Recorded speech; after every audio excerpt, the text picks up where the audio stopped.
తెలుగు అధ్యక్షుడు బాబాజీ ఇక్కడ చూడు సార్ బాగున్నారు. హలో హలో హలో హలో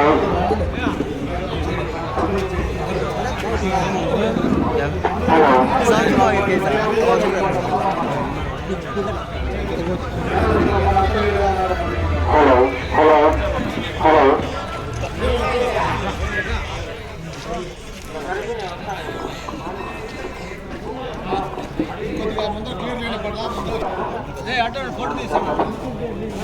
ముందుగా సత్యసాయి జిల్లా బీసీ సంఘం కొంచెం లేనా ఉపాధ్యక్షుడు సోంపల్లి నాగకృష్ణ గారిని మాట్లాడవలసిందిగా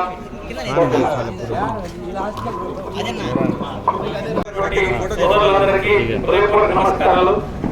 అలాగే వేదిక మీద ఉన్నటువంటి పార్టీ పెద్దలందరికీ కూడా నమస్కారాలు తెలియజేస్తున్నాను. దాదాపుగా రాష్ట్రం అంతా జయహో బీసీ కార్యక్రమాలు జరుగుతున్నాయి. ఇప్పుడు కొత్తగా పేపర్లో వైసీపీ పార్టీకి సంబంధించినటువంటి మీడియా అంటే ప్రింట్ మీడియా కానీ ఎలక్ట్రానిక్ మీడియాలో కూడా తెలుగుదేశం పార్టీ హయాంలో కొద్ది మంది లబ్ధి పొందినారు ఈ రుణాలతో లోన్లతో. ఇప్పుడు చాలా మందికి లక్షలాది మందికి మేము పథకాల ద్వారా ఎంతో చేస్తున్నామని చెప్పి చెప్పుకుంటున్నాం. సోదరులారా, వ్యాపారవేత్తకు ఆర్థికవేత్తకు చాలా తేడా ఉంటుంది. జగన్మోహన్ రెడ్డి గారు వ్యాపారవేత్త, చంద్రబాబు నాయుడు గారు ఆర్థికవేత్త. వ్యాపారవేత్త సొంత లాభం చూసుకుంటాడు, ఆర్థికవేత్త సమాజాన్ని నిర్మిస్తాడు, సమాజంలో ఎకనామిక్ పవర్ హౌసెస్ నిర్మిస్తాడు. అది జగన్మోహన్ రెడ్డి గారికి చంద్రబాబు నాయుడు గారికి ఉండేటువంటి తేడా. బాగా గమనించండి. నిన్న ఒక ప్రోగ్రాం జరిగింది, ఆసరానో ఏదో ప్రోగ్రాం జరిగింది. ఆసరానో చేయలేదు, ఆసరా వేలాదిగా మహిళల్ని, డ్వాక్రా మహిళలందరినీ పోగేసి అందరి ముందర అవి పంచిపెట్టినారు. నాకు అనిపించింది, టోటల్గా ఆడవాళ్ళందరినీ ఇక్కడ పెట్టారు, ఆడవాళ్ళకి ఏదో వాళ్ళ అకౌంట్లో పథకాలు వేస్తామంటున్నారు, దీన్ని నమ్ముకనే మేము సిద్ధమని ఆయన అంటున్నాడు అని చెప్పి అనిపించింది. మా ఇంటి ముందు ముసలాం ఆయన పోతా ఉంటారు. ఆమె రోజు గంపలో జామకాయలు, ఆకుకూరలు, లేకపోతే టమాటోకాయలు ఏవోటి పోయి టౌన్లో పోయి అమ్ముకొని వస్తుంది. నిన్న సాయంత్రం ఆయన మనం మాట్లాడేసి, ఏమ్మా నీకు కూడా వచ్చిందా, పోయింటివే తీసుకుంటే లెక్క అని. వచ్చింది సార్ అని. ఏమ్మా సంతోషమేనా, ఓటు ఎవరికి వేస్తావు, ఏం పరిస్థితి ఏమండి? ఏం సంతోషం సార్, ఎన్ని పథకాలు అయితే అన్నా క్యాంటీన్కి సమానం సార్. నువ్వే చూస్తున్నావు, రోజు పొద్దున్నే మూటెత్తుకొని పోతాను, ఇవి అమ్ముకునే సాయంత్రం అయిపోతుంది. పొద్దున్నే టిఫను, మధ్యాహ్నం భోజనం, సాయంత్రం తినేసరికి 150 రూపాయలు నాకు ఖర్చు వస్తుంది. సంపాదించి 300, 150 రూపాయలు నాకు ఇంటికే పోతుంది. అన్నా క్యాంటీన్ అంటే 15 రూపాయలతో అయిపోతుండే సార్. ఆ లెక్కను లెక్కేస్తే ఆయమ్మకు 2.5 లక్షలు ఖర్చు అవుతుంది ఈ 5 ఏళ్లలో. ఈ ఆసరా 5 ఏళ్ళ ఆయమ్మకి ఇచ్చింటే 75,000 ఇచ్చింటారు కదా. సో అన్నా క్యాంటీన్కి ఈ పథకాలన్నీ దిగుతుంటాయి.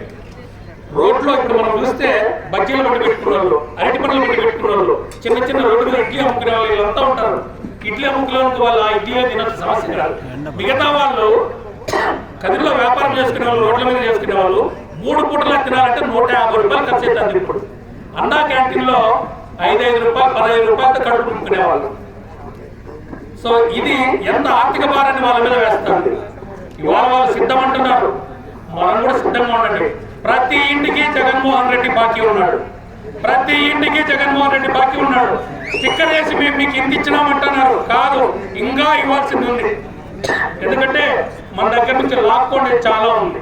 కరెంటు బిల్లుల రూపంలో మందు 100 రూపాయల క్వార్టర్ మీద పీక్కొట్టారు మన దగ్గర కదా, అవునా కదా? అదే 1,50,000 ఉంది. కరెంటు బిల్లులో పీక్కొనేది ఉంది.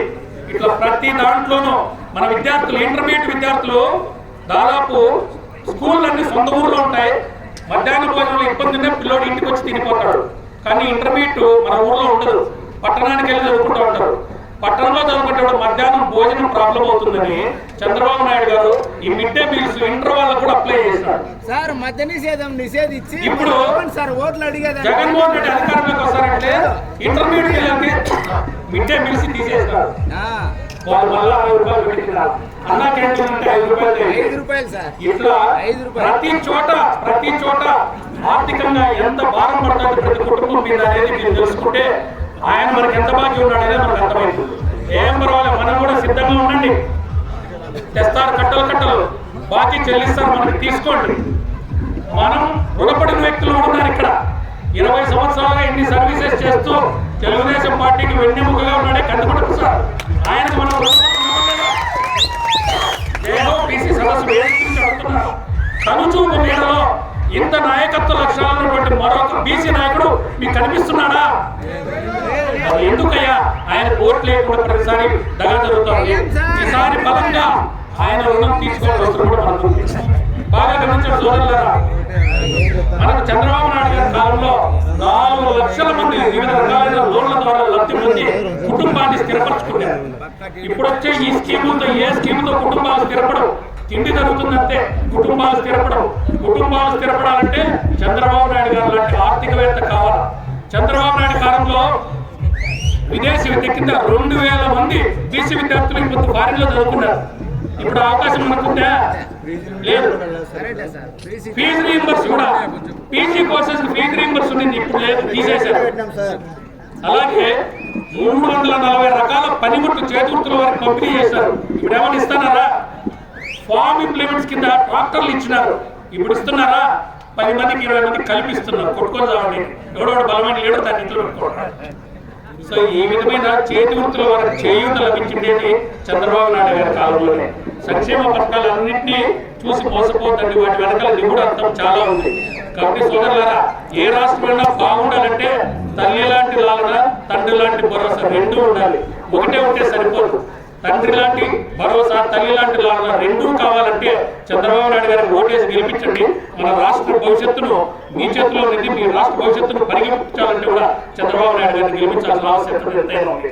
కాబట్టి ఈసారి చాలా జాగ్రత్తగా ఉండండి. వాళ్ళు సిద్ధం అంటున్నారు, యాత్ర సినిమాతో సిద్ధంగా ఉన్నారు.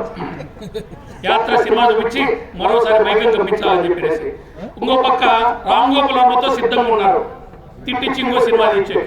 ఇంకో పక్క శ్రీరెడ్డితో కూడా సిద్ధంగా ఉన్నారు, శ్రీరెడ్డితో కామెంట్లు కొట్టించేది. ఈ రకమైన అన్ని రకాలుగా సన్నద్ధంగా ఉన్నాం కాబట్టి సిద్ధం అంటున్నారు.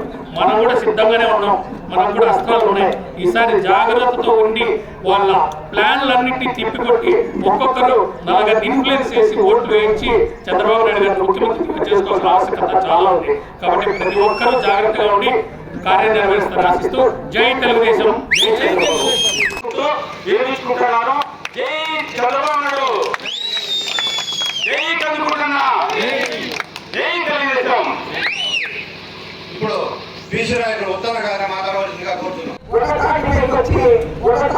కూర్చున్నామంటే దాంట్లో మేము పాల్గొనడం చాలా సంతోషకరమైన విషయం అని చెప్పేసి ఈ సందర్భంగా చేస్తున్నాము.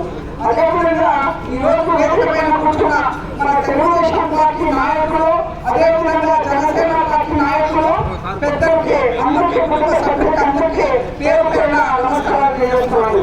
అదేవిధంగా ఈ రోజు సభలో కూర్చున్న మన బీసీ సహోదరులకి, అదేవిధంగా పత్రికా విలేకరులు కూడా పేరు పేరున నమస్కారాలు తెలియజేస్తున్నాను. ముందుగా అస్సలాము అలైకుం అని చెప్తున్నాను. ఎందుకంటే ఈ రోజు మన ముస్లిం బీసీలు కూడా చాలా మంది పాల్గొనడం జరిగింది. బీసీ అంటే మేము కూడా బీసీలకు వస్తాం, ముస్లిం కూడా.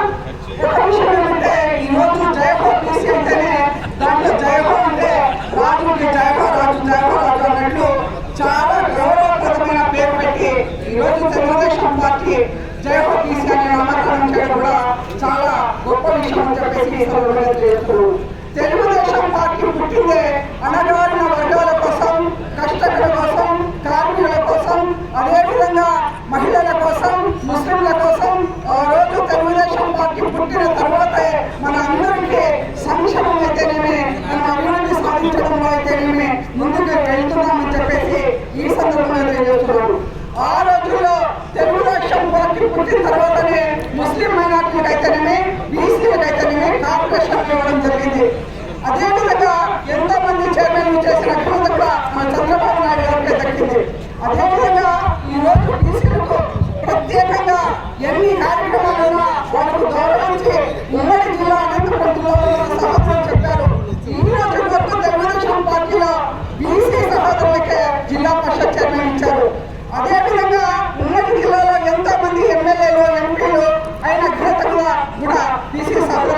వచ్చిందని చెప్పేసి ఈ సందర్భంగా చేస్తున్నారు.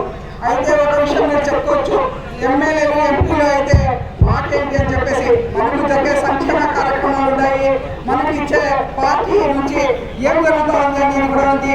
అదేవిధంగా ఏదైనా కానీ మేము ఇక్కడ కూర్చొని మాట్లాడుకోగలుగుతాం, కానీ చట్ట సభలకి తీసుకువెళ్ళేది మా కులానికి చెందిన వ్యక్తి ఉంటేనే మా గురించి నాకు ఏం కావాలి, మా పిల్లల భవిష్యత్తుకు ఏం కావాలి అని చెప్పేసి మాట్లాడే అవకాశం మన సోదరులకే ఉంటుంది. కాబట్టి అత్యధికంగా ఎమ్మెల్యేలు అయితేనేమి, ఎంపీలు అయితేనేమి, ఈరోజు అసెంబ్లీకి అయితేనేమి, పార్లమెంట్ అయితేనేమి పంపడం జరిగింది. వాటిని మన తెలుగుదేశం పార్టీ అని చెప్పేసి ఈ సందర్భంగా తెలియజేస్తున్నాను. అదేవిధంగా ఈ రోజు మహిళలు కూడా చెప్తున్నాను, మన మహిళా సోదరులు కూడా తెలుగుదేశం పార్టీ వచ్చిన తర్వాతనే మహిళలకు కూడా గౌరవం వచ్చింది. అదేవిధంగా ఆస్తిలో సమానం వచ్చింది. మన ముస్లిం సోదరులు, బీసీ ముస్లిం సోదరులు కూడా చెప్తున్నాను, ఆ రోజు తెలుగుదేశం పార్టీలో మేము అక్కడైనా బిడ్డల పెళ్లికి 50,000 ఇవ్వడం జరిగింది. రంజాన్తో అన్ని ఇవ్వడం జరిగింది. ఒక విషయం మేము అనుకోవాలి, గుర్తు చేసుకోవాలి, 5 సంవత్సరాల కాలంలో ఆ రోజు జగన్మోహన్ రెడ్డి తలలు ముద్రలు పెట్టి ఒక్క అవకాశం ఇది చేస్తా కమ్మలు పెడతా కడాలు పెడతా అని చెప్పి అరచేతిలో స్వర్గాన్ని సృష్టించి మేము ఓటే కదా అని చెప్పేసి మన ఓట్ల పద్ధతిలో ఈ రోజు ముఖ్యమంత్రి అయిన తర్వాత మమ్మల్ని ఏ రకంగా చూస్తారో ఒక్కసారి గమనించాల్సిన అవసరం ఉంది. మా ముస్లిం సోదరులు అయితేనేమి, బీసీ సోదరులు అయితేనేమి, ఎస్టీలు అయితేనేమి, మహిళలు అయితేనేమి, ప్రతి ఒక్కరూ ఆలోచించాలి. ఆ రకంగా ఏ రకంగా చేస్తున్నాడు ఈరోజు జగన్మోహన్ రెడ్డి అని చెప్పేసి ఈ రోజు చెప్పిన సంక్షేమ కార్యక్రమంలో ఏదైనా ఒకటైనా చేశాడా? ఏమీ చేయలేదు. అదేవిధంగా డాక్టర్ గ్రూప్ మహిళకి ఈ రోజు డబ్బులు వేసామని చెప్పేసి మన రాజకీయం వచ్చినప్పుడు పక్కనట్టాడు. అయితే మహిళలు క్యూలు కట్టి ఈ రోజు బ్యాంకుల ద్వారా కాళ్ళు అడ్డగా తిరుగుతున్నారు. అది ఎక్కడ డబ్బు పడలేదు. పాపం వైసీపీ నాయకులు చెక్ తెచ్చుకుంటున్నారు, కార్యక్రమాలు చేసుకుంటున్నారు, మహిళలు పిలిచి మేము ఈ రకంగా చేస్తున్నామని చెప్పేసి. అంతేగాని వాళ్ళు పై చూపులే కానీ ప్రజలకి ఏది చేసింది లేదు. ఇది మేము గమనించాలి. అదేవిధంగా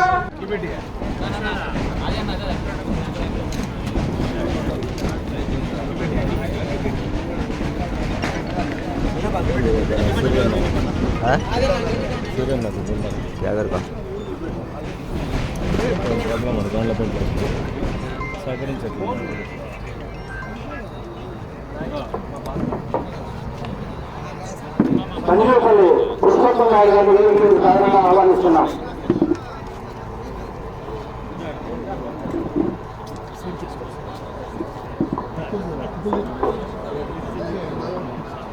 ప్రసాద్ నాయుడులో పుష్పత్వం నాయుడు అంటే మన నన్నుగారు కూడా ప్రసాద్ నాయుడు గారు.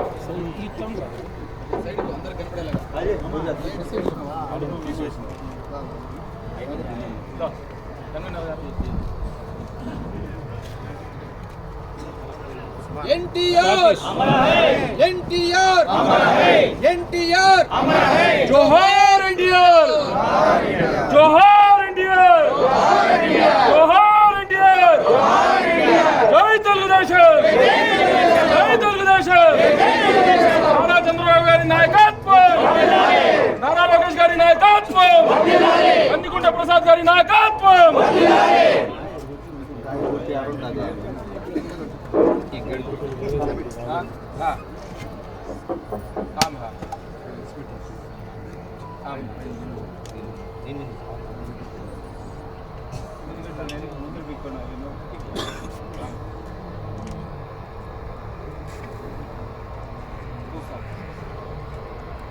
రాజన్న సతీష్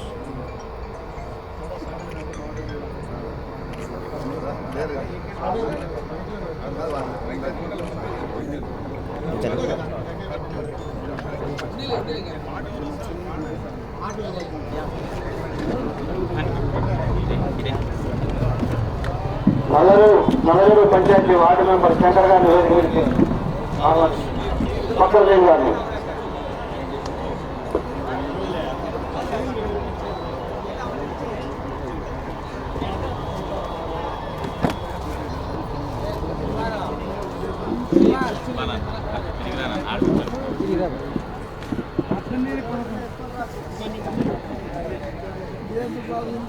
కార్యక్రమం జరుగుతుంది.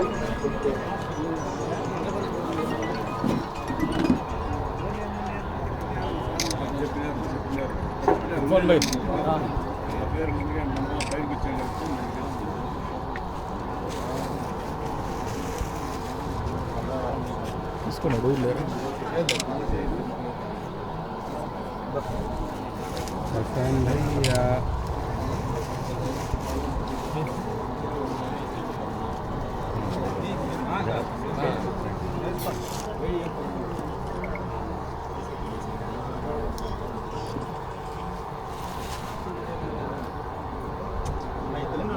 లేయే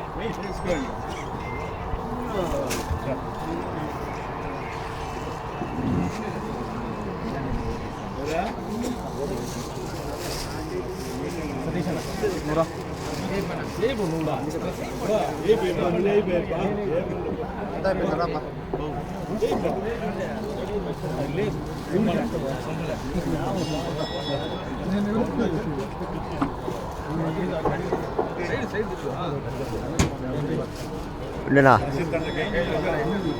ఓకే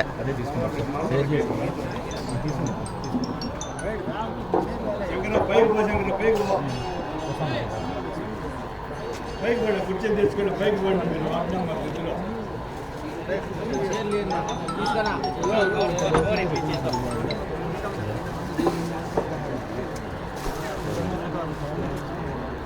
ఒకటే నా కుర్చీలు వేసుకున్నాడు